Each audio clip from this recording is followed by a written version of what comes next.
Hello and welcome students. आज के lecture में हम ये जानेंगे कि एक गिवन कॉम्बिनेशन ऑफ सेल्स से होकर के, जिसमें बहुत सारे सेल्स की ग्रुपिंग रहेगी, सीरीज हो सकती है, पैरेलल हो सकती है, मिक्स ग्रुपिंग हो सकती है। उन डिफरेंट केसेस में डिफरेंट कॉम्बिनेशंस ऑफ सेल्स से मैक्सिमम करंट ऑब्टेन करने के लिए किसी एक्सटर्नल सर्किट में किसी एक्सटर्नल लोड से होकर के क्या कंडीशंस होनी चाहिए। ठीक है, तो सबसे पहले जो टॉपिक है हमारा, condition for maximum current from a series combination of cells. तो कई सेल्स जो हैं एक समान जो है, जिन सभी सेल्स की ईएमएफ वैल्यू ई मान लो लेते हैं, ऑल सेल्स आर आइडेंटिकल्स। सभी सेल्स की इंटरनल रेजिस्टेंस मान लो कि स्मॉल आर है, ठीक है, और मान लो कि ऐसे स्मॉल एन सेल्स हैं जो सीरीज में जुड़े हुए हैं। ये सर्किट डायग्राम को देखो। अब फाइनली इस सीरीज कॉम्बिनेशन को हमने किसी एक्सटर्नल रेजिस्टेंस कैपिटल आर से कनेक्ट कर दिया, और मान लो कि ये एक्सटर्नल लोड जो है इस सीरीज कॉम्बिनेशन ऑफ सेल्स से आई एम्पियर का करंट ड्रॉ कर पा रहा है। तो total EMF of n cells कितने हो गए सीरीज में होने की वजह से? All the cells are assisting mode. तो नेट ईएमएफ जो है वो एन ई के बराबर हो जाएगी, क्योंकि प्रत्येक सेल की ईएमएफ एक समान है जो कि ई है, तो एन सेल्स की एन ई हो गई। Total internal resistance n cells की कितनी हो जाएगी सीरीज में? प्रत्येक की स्मॉल आर है तो एन सेल्स की एन आर हो जाएगी इंटू स्मॉल आर। तो टोटल रेजिस्टेंस सर्किट का कितना हो गया? पूरी सर्किट की रेजिस्टेंस कितनी होगी? तो कैपिटल आर बाहर में है एक्सटर्नल लोड के तौर पे, और total internal resistance small N times small R आ गई। ठीक है, तो नेट रेजिस्टेंस जो है पूरे सर्किट की capital R plus small n r हो गया। तो सर्किट में करंट कितना फ्लो होगा? तो करंट की value I is equal to total EMF upon total resistance, यानी कि n E upon total EMF देखो एन ई था, और टोटल रेजिस्टेंस हमने निकाल capital R plus n times small r. अब कंडीशंस पे आते हैं, उसके लिए हमें कुछ स्पेशल केसेस लेने होंगे। तो स्पेशल केसेस में मान लो कि पहला स्पेशल केस ऐसा है, ध्यान से समझना इस पॉइंट को। अब करंट के लिए एक्सप्रेशन ये होगा। अब अगर मान लो कि इस एक्सप्रेशन में कैपिटल आर की वैल्यू यानी एक्सटर्नल रेजिस्टेंस की value small N times small r, ठीक है, जो कि नेट इंटरनल रेजिस्टेंस है, उससे कई गुना ज्यादा हो, इतना अधिक हो एक्सटर्नल लोड एक्सटर्नल रेजिस्टेंस की इंटरनल रेजिस्टेंस के कंपैरिजन में वो बहुत ही ज्यादा हो, इंटरनल रेजिस्टेंस की नेट वैल्यू को हम इग्नोर कर सकें। तो वैसी परिस्थिति में तुम देखो इस एक्सप्रेशन से, ये अगर हम एन आर को इग्नोर कर दें तो नेट करंट कितना हो जाएगा सर्किट में? N times E upon capital R हो जाएगा। I is equal to N times E upon capital R होगा। ई अपॉन क्या, आर क्या है? तो this is the current drawn from a single cell. एक सिंगल सेल जितनी करंट सप्लाई करेगा एक्सटर्नल लोड में, उसका एन टाइम्स ज्यादा है। यानी कि यदि एक्सटर्नल रेजिस्टेंस की value net internal resistance of cells के मुकाबले कई गुनी ज्यादा हो, ताकि हम इंटरनल रेजिस्टेंस को इग्नोर कर सकें उस एक्सटर्नल लोड की तुलना में, तब जो करंट सर्किट में फ्लो होगा वो एक सिंगल सेल के कारण जितना करंट भेजा जाएगा उसका एन टाइम्स अधिक होगा। ठीक है, तो n this is equal to N times the current due to a single cell. यानी कि अगर एन सेल्स को हम कनेक्ट कर रहे हैं तो हमें उसका फायदा मिलेगा। करंट जो है, अगर हम 10 सेल कनेक्ट करेंगे तो एक सेल जितना करंट देता है उसका 10 गुना ज्यादा करंट मिलेगा। 50 सेल कनेक्ट करेंगे तो उससे 50 गुना ज्यादा करंट मिलेगा। यानी कि ये हमारे लिए बेनिफिशियल रहेगा। यानी कि सीरीज कॉम्बिनेशन में अगर हम मैक्सिमम करंट चाहते हैं तो एक्सटर्नल रेजिस्टेंस की वैल्यू सेल्स की इंटरनल रेजिस्टेंस के मुकाबले, उनके कंबाइंड इंटरनल रेजिस्टेंस के मुकाबले जो है, अगर कई गुनी ज्यादा हो एक्सटर्नल रेजिस्टेंस तो मैक्सिमम करंट हमें मिलेगा। ऐसी परिस्थिति में एक सिंगल से जितना करंट देता है उसका एन टाइम्स अधिक करंट मिलेगा। अच्छा, देखते हैं कि यदि एक्सटर्नल लोड की वैल्यू नेट इंटरनल रेजिस्टेंस से अगर काफी कम हो, यानी कि कैपिटल आर अगर वेरी वेरी लेस हो एन आर की तुलना में, तो वैसी स्थिति में क्या होगा? तो इसी फॉर्मूला को देखो, तो n E upon n E upon capital R plus N r में अगर हम कैपिटल आर को इग्नोर कर दें, यानी एक्सटर्नल रेसिस्टेंस अगर हमारा काफ़ी स्मॉल है, वेरी वेरी स्मॉल, इग्नोरेबल है, तो नीचे में सिर्फ रह जाएगा small n r, n n cancel हो गया, ई अपॉन आर रह जाएगा। यानी कि वैसी स्थिति में जो सर्किट में करंट फ्लो होगा वो I is equal to E upon R होगा। और ई अपॉन स्मॉल आर क्या है, तो this is equal to the current given by a single cell. अब जरा इस सिचुएशन को समझो, आप 10 सेल भी अगर सीरीज में कनेक्ट कर दो, 50 सेल भी सीरीज में कनेक्ट कर दो, तो आपको उसका कोई फायदा नहीं मिलेगा इस परिस्थिति में, जबकि एक्सटर्नल रेसिस्टेंस की वैल्यू काफी कम हो नेट इंटरनल रेसिस्टेंस के मुकाबले। तो ऐसी स्थिति में करंट जो एक्सटर्नल सर्किट में फ्लो होगा वो एक सिंगल सेल जितना करंट देता है, करीब करीब उतना ही वो कॉम्बिनेशन ऑफ सेल देगा। तो ये तो बेवकूफ़ी हो जाएगी कि हम बहुत सारे सेल्स को सीरीज में कनेक्ट करें। तो हमें एक सीरीज कॉम्बिनेशन ऑफ सेल्स से मैक्सिमम करंट ऑब्टेन करने में इस बात का ख्याल रखना है कि एक्सटर्नल रेसिस्टेंस की वैल्यू नेट इंटरनल रेसिस्टेंस से ज़्यादा है या कम है। ठीक है, यदि एक्सटर्नल लोड, मान लो कि एक्सटर्नल लोड हमारे पास 500 ओम का है, नेट इंटरनल रेसिस्टेंस हमारा 1 ओम का है, 2 ओम का है, तो ऐसी स्थिति में हम अगर सीरीज कॉम्बिनेशन इस्तेमाल करते हैं तब तो ये हमारे लिए फायदेमंद है, तब तो सीरीज कॉम्बिनेशन का हमें फायदा मिलेगा, करंट n टाइम्स मिलेगा। अगर n की वैल्यू जितनी ज़्यादा होगी उतना टाइम्स ज़्यादा करंट मिलेगा, एक सिंगल सेल से जो करंट हम ड्रॉ करेंगे उसकी तुलना में उतना टाइम ज़्यादा होगा। लेकिन यदि एक्सटर्नल रेसिस्टेंस की वैल्यू, सिचुएशन उल्टी हो जाए, एक्सटर्नल रेसिस्टेंस की वैल्यू 1 ओम हो, 2 ओम हो, इंटरनल रेसिस्टेंस हमारा 100 ओम का, 1000 ओम का हो जाए, तो वैसी स्थिति में कोई फायदेमंद नहीं होगा सेल्स को सीरीज में कनेक्ट करना, बेवकूफ़ी हो जाएगी। ठीक है, तो इस बात का ख्याल रखिएगा। आमतौर पे हम यही सोचते थे कि series combinations all the time prefer करेंगे तो हमें लार्जर करंट मिलेगा। नहीं, ये कंडीशंस जाना जरूरी है। यानी कि इसको हम स्टेटमेंट के फॉर्म में समझे। 10 इस तरह से हमने क्या कंक्लूड किया, when external resistance is much higher than the total internal resistance, जब एक्सटर्नल रेसिस्टेंस की वैल्यू नेट इंटरनल रेसिस्टेंस के मुकाबले सेवरल टाइम्स अधिक हो, तो सेल्स को हम सीरीज में कनेक्ट करेंगे, प्रेफर करेंगे सीरीज में कनेक्ट करना in order to get maximum current through the external load. ठीक है, अच्छा, अब देखते हैं दूसरा केस जिसमें कई सेल्स को हम पैरेलल में जोड़ के रखते हैं। तो मान लो कि ऐसे ही आइडेंटिकल सेल्स को, m आइडेंटिकल सेल्स हम ले रहे हैं, स्मॉल m आइडेंटिकल सेल्स जिनको पैरेलल में जोड़ के रखा गया है। ठीक है, देख रहे हो A और B पॉइंट के बीच सभी सेल्स जिनकी EMF एक समान है, E है, सबकी इंटरनल रेसिस्टेंस स्मॉल r है, इनको A और B के बीच पैरेलल में जोड़ करके हमने रखा है। ठीक है, अब इस परिस्थिति में देखते हैं पैरेलल कॉम्बिनेशन ऑफ सेल्स में कि मैक्सिमम करंट एक्सटर्नल सर्किट में एक्सटर्नल लोड से होकर के ड्रॉ करने के लिए क्या कंडीशन होगी। तो सबसे पहले ये बताओ कि नेट EMF A और B के बीच कितना हो जाएगा। तो चाहे कितने भी हजारों सेल कनेक्ट कर लो पैरेलल में, नेट EMF जो होगा A और B के बीच जो पोटेंशियल डिफरेंस होगी वो तो सेम रहेगी और उसकी वैल्यू E के बराबर ही होगी। ठीक है, तो पैरेलल कॉम्बिनेशन में m सेल्स अगर पैरेलल में जोड़ दिए जाएं तो EMF जो है एक्सटर्नल लोड के क्रॉस वो सेम रहता है, E के बराबर ही रहता है। अब जरा देखते हैं कि इक्विवेलेंट इंटरनल रेसिस्टेंस का क्या होता है। तो प्रत्येक सेल की इंटरनल रेसिस्टेंस स्मॉल r है और ये सभी सेल्स चूंकि पैरेलल में है तो सभी रेसिस्टर्स ये पैरेलल में कनेक्टेड माने जाएंगे। तो नेट इंटरनल रेसिस्टेंस जो होगी सर्किट की निकालने के लिए आप क्या करोगे, 10th क्लास से पढ़ते आए हो कि पैरेलल कॉम्बिनेशन में तो इक्विवेलेंट मान लो कि R डैश है इन सभी सेल्स की इंटरनल रेसिस्टेंस का पैरेलल कॉम्बिनेशन का इक्विवेलेंट, तो 1 upon R dash is equal to 1 upon R plus 1 upon R। और कितनी बार करोगे इसको, because m cells are connected in parallel तो इसको m टाइम्स करेंगे और ये फाइनल रिजल्ट हमारा स्मॉल m अपॉन R हो जाएगा। तो यहाँ से R dash is equal to reciprocal of this यानी कि R बाई m हो जाएगा, यानी कि net internal resistance parallel combination में सभी सेल्स की जो है स्मॉल R अपॉन m हो जाएगी। ठीक है, तो नेट रेसिस्टेंस पूरे सर्किट की कितनी हो जाएगी, ये तो सभी सेल्स के पैरेलल कॉम्बिनेशन का नेट इंटरनल रेसिस्टेंस है ना।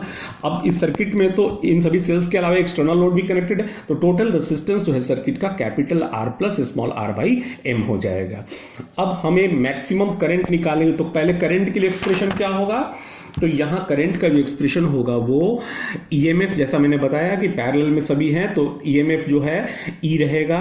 ठीक है, कोई m टाइम्स E नहीं होगा, होगा n टाइम्स ई, ऐसा कुछ नहीं होगा, EMF E रहेगा divided by total resistance circuit का capital R plus small r upon m, जो कि I इज इक्वल टू यहाँ LCM वगैरह लोगे तो MR प्लस स्मॉल r और m ऊपर जा करके ME upon MR plus small r हो जाएगा। अब यहां देखते हैं कि मैक्सिमम करंट I का एक्सप्रेशन तो हमारा ये आ गया, इसे ले लो या इसे ले लो, बात एक ही है। अब इस स्थिति में पैरेलल कॉम्बिनेशन में मैक्सिमम करंट कैसे ड्रॉ करेंगे, उसके लिए क्या कंडीशन होगी। तो यहां पर देखो पहला केस लेते हैं, यदि इंटरनल रेसिस्टेंस इस given parallel combination of cells की नेट इंटरनल रेसिस्टेंस की वैल्यू जो है वो एक्सटर्नल रेसिस्टेंस के मुकाबले सेवरल टाइम्स ज़्यादा हो, इतनी ज़्यादा हो कि हम कैपिटल R एक्सटर्नल लोड की रेसिस्टेंस को हम इग्नोर कर सकें। तो इस फॉर्मूला में देखो, अगर कैपिटल R को हम इग्नोर कर दें तो क्या बचा, सिर्फ स्मॉल r बाई m बच गया, जो कि m ऊपर चला जाएगा, m times E upon R हो जाएगा, यानी कि करंट इस स्थिति में कितनी हो जाएगी, m times E upon R हो जाएगी, यानी कि this is equal to m times the current due to a single cell. ध्यान देना ये E अपॉन R क्या है, current due to a single cell या current supplied by a single cell. तो एक सिंगल सेल जितना करंट सप्लाई करेगा उसका m टाइम्स अधिक करंट सप्लाई होगा, और m की वैल्यू को जितना ज़्यादा हम रखेंगे, यानी कि जितने अधिक से अधिक संख्या में सेल्स को हम पैरेलल में कनेक्ट करेंगे हमें उसका फायदा मिलेगा, उतना ही अधिक करंट हम एक्सटर्नल सर्किट में हम पाएंगे। ठीक है, यानी कि यदि हम पैरेलल कॉम्बिनेशन में मैक्सिमम करंट ड्रॉ करना चाहते हैं तो सभी सेल्स को हम पैरेलल में कनेक्ट करेंगे तभी जबकि हमें नेट इंटरनल रेसिस्टेंस जो है सभी सेल्स का एक्सटर्नल रेसिस्टेंस के मुकाबले ज़्यादा हो। ठीक है, तो वैसी स्थिति में हम इस कॉम्बिनेशन को प्रेफर करेंगे in order to get maximum current, और हमें जितने अधिक से अधिक सेल कनेक्ट करेंगे उतना टाइम से ज़्यादा करंट मिलेगा in comparison to the current drawn by a supplied by a single cell. अच्छा, देखते हैं अगर एक्सटर्नल रेसिस्टर की वैल्यू जो है वो नेट इंटरनल रेसिस्टेंस से ज़्यादा हो तब क्या होगा। तो इस परिस्थिति में तुम देखो, यदि कैपिटल R की value small r by m से ज़्यादा हो, स्मॉल r बाई m को इग्नोर किया जा सके, तो देखो I की value E upon capital R हो जाएगी, जो कि एक सिंगल सेल के द्वारा सप्लाइड करंट है। ऐसी स्थिति में आप कितने भी सेल्स कनेक्ट किए रहिए आप पैरेलल में, उसका हमें कोई फायदा नहीं मिलना है, बेवकूफ़ी होगी। एक सिंगल सेल जितनी करंट देगा एक्सटर्नल रेसिस्टर से होकर के को जितना सप्लाई करेगा उतना ही पूरी कॉम्बिनेशन ऑफ सेल मिलकर के सप्लाई करेगी। कब, जब एक्सटर्नल रेसिस्टेंस की वैल्यू इंटरनल रेसिस्टेंस के मुकाबले कई गुनी ज़्यादा हो। ठीक है, तो ये वाइज नहीं है कि आप जो है पैरेलल में बहुत सारे सेल्स कनेक्ट कीजिए। वाइज कब है, जब इंटरनल रेसिस्टेंस की वैल्यू एक्सटर्नल रेसिस्टेंस के मुकाबले सेवरल टाइम्स ज़्यादा हो, तब तो आपको पैरेलल कॉम्बिनेशन का, पैरेलल ग्रुपिंग का फ़ायदा मिलेगा, वरना फ़ायदा नहीं मिलेगा। तो अब हमने क्या लर्न किया, when external resistance is much smaller than the net internal resistance, external resistance काफ़ी कम हो इंटरनल रेसिस्टेंस के मुकाबले, तो cells should be connected in parallel, तब तो हम सेल्स का पैरेलल कॉम्बिनेशन प्रेफर करेंगे टू गेट मैक्सिमम करंट। ध्यान देना, ये कंडीशन जो है सीरीज कॉम्बिनेशन के केस में जो हमने मैक्सिमम करंट की कंडीशन ऑब्टेन करी थी उसका जस्ट उल्टा है। तो अभी तक जो हम सोच रहे थे कि सीरीज में बहुत सारे सेल्स को जोड़े जाओ, अधिक से अधिक पावर मिलेगी, खूब ज़्यादा से ज़्यादा एक्सटर्नल सर्किट में करंट मिलेगा, ये हमेशा सही नहीं है, हमेशा के लिए सही नहीं है। ये चीज़ जो है, ये बात डिसाइड करेगा कौन, तो सेल्स की कॉम्बिनेशन की इंटरनल रेसिस्टेंस और जो एक्सटर्नल लोड कनेक्टेड है उनके मैग्नीट्यूड्स में कौन ज़्यादा है, किसका पलड़ा भारी है। इंटरनल रेसिस्टेंस ज़्यादा है एक्सटर्नल रेसिस्टेंस के मुकाबले तो हम पैरेलल कॉम्बिनेशन को प्रेफर करेंगे, सीरीज कॉम्बिनेशन नहीं प्रेफर करेंगे। लेकिन अगर एक्सटर्नल रेसिस्टेंस बहुत ज़्यादा है इंटरनल रेसिस्टेंस के मुकाबले सेल्स की, तो हम सीरीज कॉम्बिनेशन को प्रेफर करेंगे वैसी परिस्थिति में। तो ये एक नई बात आपने सीखी, और इसको कहीं दिक्कत हो पूछ लीजिएगा आप लोग, ये बहुत इंपॉर्टेंट कंसेप्ट है ये। अब देखते हैं कि मिक्स ग्रुपिंग ऑफ सेल्स में क्या होता है। तो अभी तक तो सीरीज और पैरेलल कॉम्बिनेशन हमने देखा, ऐसे कॉम्बिनेशन भी हो सकते हैं जिसमें सीरीज और पैरेलल कॉम्बिनेशन दोनों का एक साथ इस्तेमाल किया जाए, तो ऐसे कॉम्बिनेशंस ऑफ सेल्स को हम मिक्स ग्रुपिंग कहते हैं। ऐसे ग्रुपिंग को, जैसे यहाँ पर देखो ये जो सर्किट डायग्राम दिखलाया गया, इसमें सभी सेल्स को हमने आइडेंटिकल लिया है for the sake of convenience. ठीक है, सबकी EMF मान लो कि E है, सबकी इंटरनल रेसिस्टेंस स्मॉल r है, और मान लो कि ऐसे n सेल्स जो हैं एक सीरीज में जुड़े हुए हैं। ठीक है। और ऐसे ऐसे m सीरीज जो हैं पैरेलल में कनेक्टेड हैं, ऐसे ऐसे कितने m सीरीज जो हैं a और b पॉइंट्स के बीच पैरेलल में जुड़े हुए हैं। m की वैल्यू कुछ भी हम ले सकते हैं, ठीक है। ऐसे m सीरीज जो है, n सेल्स की जो सीरीज है, ऐसे ऐसे m सीरीज पैरेलल में जुड़े हुए हैं बिटवीन a एंड b, ठीक है। तो ऐसी स्थिति में पहले तो टोटल नंबर ऑफ सेल्स कितना हो जाएगा, तो एक सिंगल सीरीज में n सेल्स हैं और ऐसे m सीरीज हैं, m रोज हैं, तो total number of cells m into n हो जाएगा। तो टोटल नंबर ऑफ सेल्स जो है ये आपका m इंटू n हो गया। अच्छा, नेट ईएमएफ सेल्स की कितनी हो जाएगी, तो जिस एक्सटर्नल लोड से कनेक्टेड है वो एक्सटर्नल लोड ए और बी पॉइंट के बीच जुड़ा हुआ है, जिन दो पॉइंट्स के बीच ये सभी n सेल्स का सीरीज कॉम्बिनेशन m रोज में जो है ए और बी के बीच जुड़ा हुआ है। तो ए और बी के बीच जो पोटेंशियल डिफरेंस, जो ईएमएफ होगा, पोटेंशियल डिफरेंस नहीं, ईएमएफ को नेट सेल्स की, वो एक सिंगल सीरीज के कारण जितना होगा उतना ही होगा। और एक single series of n cells में कितना होगा, तो n e टाइम्स हो जाएगा, n टाइम्स e हो जाएगा a और b पॉइंट के बीच की ईएमएफ वैल्यू। तो हम कह सकते हैं कि नेट ईएमएफ जो होगा सर्किट का वो NE होगा। हम कह सकते हैं कि एक्सटर्नल लोड R जो कनेक्टेड है और साथ में ये सभी ये मिक्स ग्रुपिंग ऑफ सेल्स ए और बी के बीच जो कि आपस में पैरेलल में जुड़े हुए हैं, तो ये पूरा जो है कॉम्बिनेशन जो है, ये जो मिक्स ग्रुपिंग का है, इसमें टोटल नंबर ऑफ सेल्स तो m इंटू एन के बराबर हो गए, नेट ईएमएफ जो है वो ए और बी के बीच NE के इक्वल हो गया। तो ये बताओ कि नेट इंटरनल रेसिस्टेंस प्रत्येक सीरीज का कितना इंटरनल रेसिस्टेंस होगा। तो एक सिंगल सीरीज में n सेल्स हैं, प्रत्येक सेल का इंटरनल रेसिस्टेंस स्मॉल r, तो एक सीरीज का जो इंटरनल रेसिस्टेंस हो गया वो nr हो गया। और ऐसे ऐसे कितने इंटरनल रेसिस्टेंस जो है पैरेलल में जुड़े हुए हैं, तो m रोज हैं। तो इस पूरे मिक्स ग्रुपिंग ऑफ सेल्स का टोटल इंटरनल रेसिस्टेंस पहले निकालते हैं। तो मान लो कि वो r डैश है, तो हम ये कहेंगे ना कि 1/r dash is equal to 1/nr, एक सिंगल सीरीज की nr हो गई इंटरनल रेसिस्टेंस, दूसरे की भी यही nr, और ये सब पैरेलल में जुड़े हुए हैं। तो पैरेलल कॉम्बिनेशन ऑफ रेसिस्टेंस वाला फॉर्मूला लगा देंगे। तो मान लो कि इक्विवेलेंट रेसिस्टेंस इस सभी सेल्स की इंटरनल रेसिस्टेंस का r डैश है, तो 1/r dash is equal to 1/nr plus 1/nr, और ये कितनी बार करेंगे, m टाइम्स करेंगे, क्योंकि ऐसे कितने रोज हैं, m रोज हैं। ये हो जाएगा आपका 1/r dash is equal to m upon nr। तो यहां से रेसिप्रोकल कर देंगे तो r dash is equal to nr by m हो जाएगा। What is this, this is the net internal resistance of this mix grouping of cells, जो कि nr अपॉन m हो जाएगा। तो ध्यान देना, नेट ईएमएफ NE हो गया, समझ रहे होगे, total number of cells m into n हो गए, नेट इंटरनल रेसिस्टेंस जो है पूरे मिक्स ग्रुपिंग का nr बाई m हो गया। अब हम देखते हैं कि टोटल रेसिस्टेंस सर्किट का कितना हो जाएगा। तो टोटल रेसिस्टेंस में external resistance capital R plus ये net internal resistance of the mix grouping R dash हो गया, जिसकी वैल्यू हम यहाँ पुट कर देते हैं, तो capital R plus nr by m हो जाएगा। तो सर्किट में एक्सटर्नल लोड से होकर के, एक्सटर्नल रेसिस्टेंस कैपिटल R से होकर के जो करंट फ्लो होगा, जो करंट ड्रॉ किया जाएगा, वो कितना होगा, I equal to total EMF upon total resistance. Total EMF n times E है अपॉन टोटल रेसिस्टेंस, अभी मैंने यहाँ लिखा capital R plus nr by m होगा। तो ये रिजल्ट हमारा, ये एलसीएम लेकर के mr हो जाएगा यहाँ, और m ऊपर चला जाएगा, I is equal to mne upon m capital R plus nr हो जाएगा। अब ये इस एक्सप्रेशन को गौर से देखो, I is equal to mne upon mr plus nr हो गया। R कैपिटल R और स्मॉल r को समझते हुए ध्यान देना। अब यहाँ पर I की वैल्यू मैक्सिमम कब होगी, किस कंडीशन में होगी, वो हमें चाहिए कंडीशन।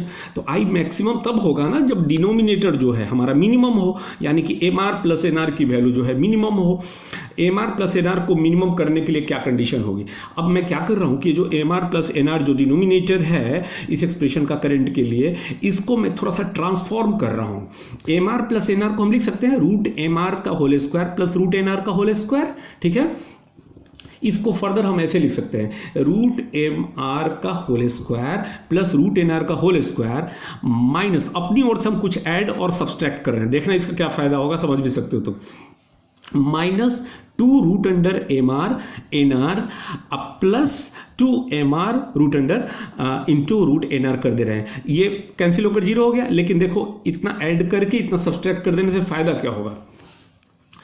तो अब ये जो यहां से लेकर के ये पूरा टर्म है, इसको हम क्या हो गया, ये square plus b square minus 2ab form का हो गया, तो इसको हम लिख सकते हैं root M R minus root N r का होल स्क्वायर प्लस 2, और ये पूरा root under m n r capital R into small r हो गया। अच्छा, अब तुम देखो डिनोमिनेटर हमारा जो है, इस टर्म का डिनोमिनेटर इतना बन गया, ठीक है, इसको इस रूप में ट्रांसफॉर्म कर दिया गया। अब यहां से हम पता कर सकते हैं कि क्या कंडीशन होगी मैक्सिमम करंट के लिए। तो मैक्सिमम करंट के लिए डिनोमिनेटर को मिनिमम होना पड़ेगा।